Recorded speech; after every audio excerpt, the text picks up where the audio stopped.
Sarah Ferguson compared herself to Cinderella while discussing her memories of her wedding day on her weekly podcast.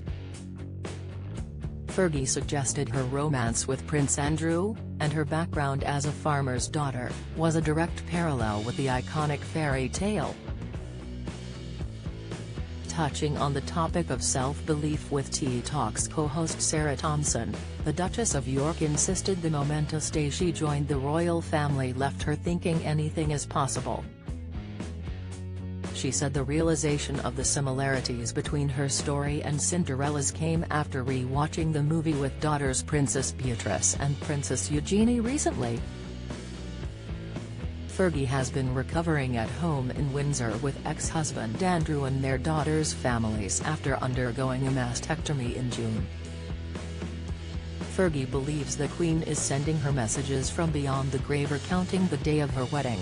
Fergie said, 1986, July 23, the nation stopped and took a holiday for the farmer's daughter going up the aisle with an extraordinary tiara given by the Queen. It's an extraordinary story of Cinderella, really, isn't it? Although I wasn't milking cows, exactly, I was a farmer's daughter.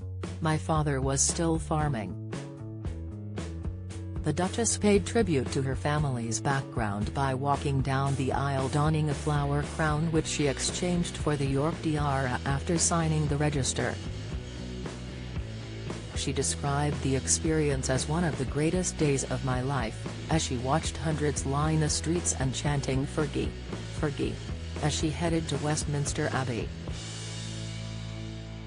Fergie continued, I went to Westminster Abbey, and there at the end of the aisle was my handsome prince in his full naval uniform. The nation stopped. Fergie on poignant advice from Queen that she still recalls every morning. Fergie, royals fear Prince Andrew faces more bombs over Jeffrey Epstein friendship.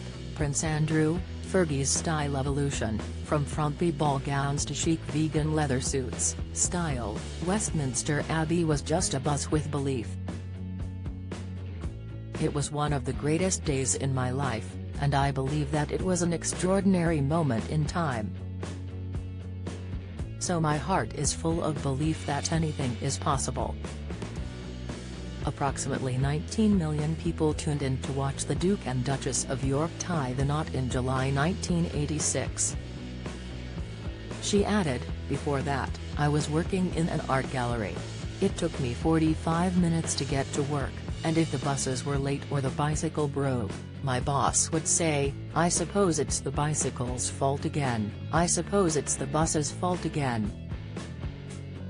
And there I was walking up the aisle of Westminster Abbey on July 23, 1986, so I think that's the best example of belief. I was watching Cinderella with the girls again the other day, and I did that. I had that moment. The Duke and Duchess of York first met as children but were reintroduced at Royal Ascot in 1985 after Princess Diana requested Sarah be invited to the event. They married the following year, but Andrew's career as a naval officer meant the couple spent very little time together, with Fergie later claiming they were only together 40 days a year in the first 5 years of their marriage.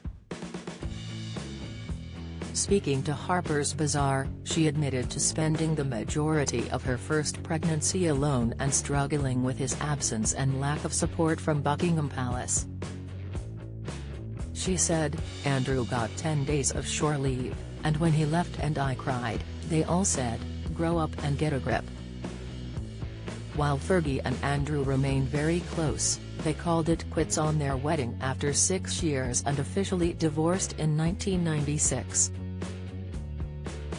The couple however have maintained a strong friendship and raised Beatrice and Eugenie together.